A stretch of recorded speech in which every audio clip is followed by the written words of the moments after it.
What is our essence? This question can be said to be another way of saying, who am I? Then, what is my essence?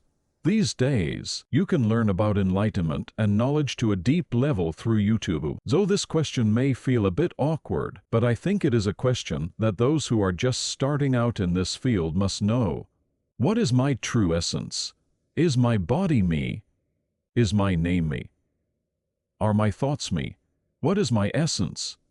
We say things like, my thoughts, my body, my hands, my head, my eyes, my legs, etc. In this case, thoughts, body, hands, head, eyes, legs, etc. are not my essence. They are just my possessions, not me. So what is me? It is a living being, that is, life. It is I am.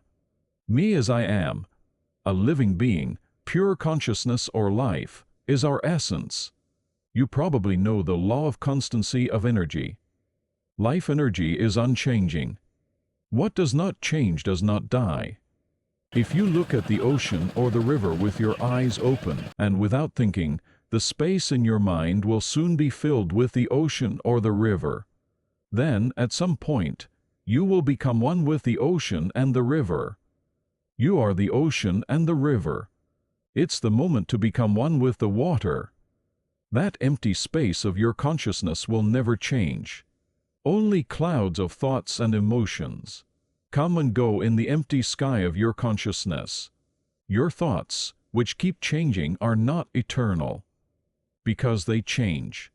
The empty consciousness, that is the basis of those thoughts and emotions, is eternal, because it is a void like the sky. That empty, pure consciousness of yours is your aliveness, that is life. Let me explain with a metaphor. Here is a bowl.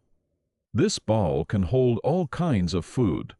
If you put cold noodles in it, it becomes a cold noodle bowl. If you put tang in it, it becomes a tang bowl. If you put bibimbap in it, it becomes a bibimbap bowl. So what is the essence of the bowl here? Cold noodles? tang? Bibimbap? No. The essence is the bowl. The bowl does not change, and the contents keep changing. The unchanging bowl is the essence.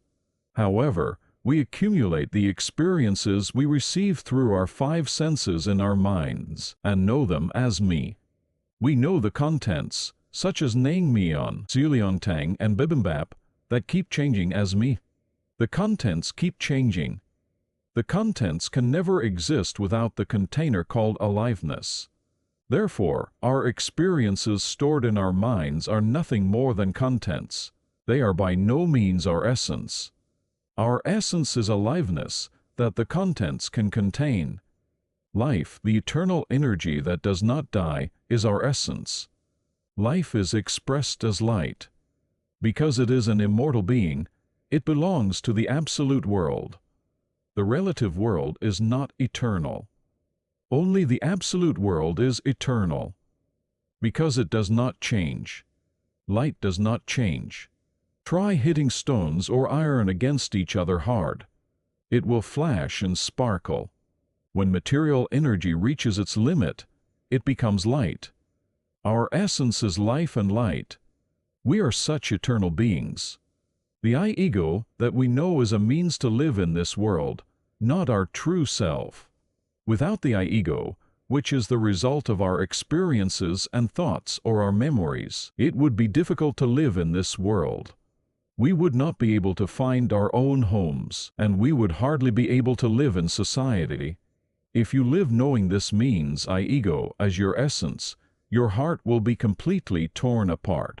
For example, if you know the Korean language through experience and someone insults you in Korean, you will most likely be hurt. If you do not know that your essence is aliveness, an empty consciousness, your I-ego formed through experience cannot help but be hurt. If you do not know the Korean language, you will not be hurt at all.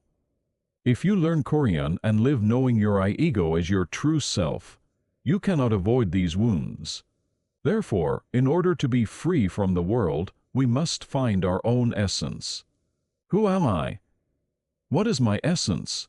The answer is life.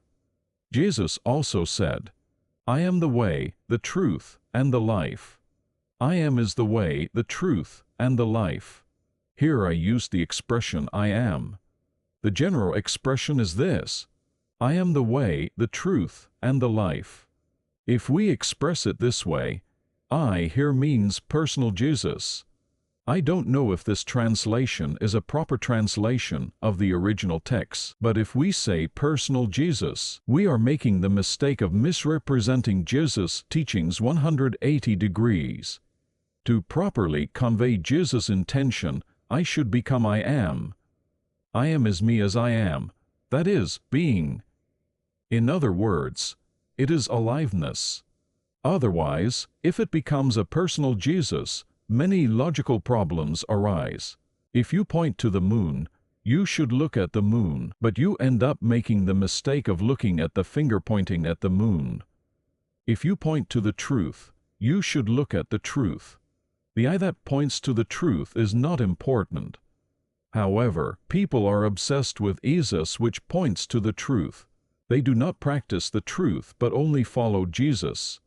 They do not practice love your neighbor as yourself, but only believe in Jesus. So if we interpret the sentence, I am is the way, the truth, and the life again, it means my being alive is the way, the truth, and the life. Our life is energy that never changes, and has the same power as an omnipotent God. We express an eternally immortal being as God. Our life is God. In the previous video, we said that our life is made up of the conscious, I-ego, and the unconscious soul, and among these, the unconscious soul has 70% of the power.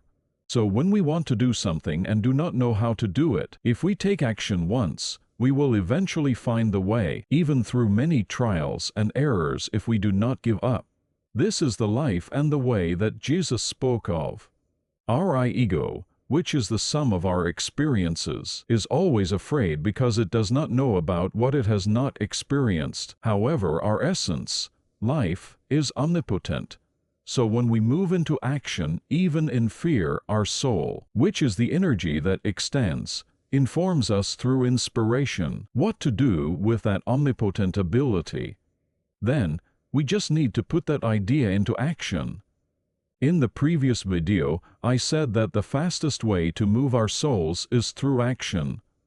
Once we take action, our subconscious soul begins to move to find the best way to achieve what we want to do. This is the secret to success. Even in the fear of I-ego, take a step forward and act. If you do not give up in the middle, your soul, which is your life, will eventually achieve what you want. This is the true meaning of what Jesus said, I am the way, the truth, and the life. Our I-ego can be a great helper in walking this path. All the processes of thinking, preparing, and planning are part of I-ego. All the experiences and knowledge we have learned as we grew up can be helpful. In some cases, this can be a hindrance, but if we do not focus on I-ego, but always focus on the inspiration guided by the soul, there will be no big problem. If we want to live a life where we can freely enjoy the world without being obsessed with worldly things in our short lives, freely achieve what we want, and close our eyes without regrets, we should engrave this sentence Jesus said deep in our hearts and practice it. I am is the way, the truth, and the life.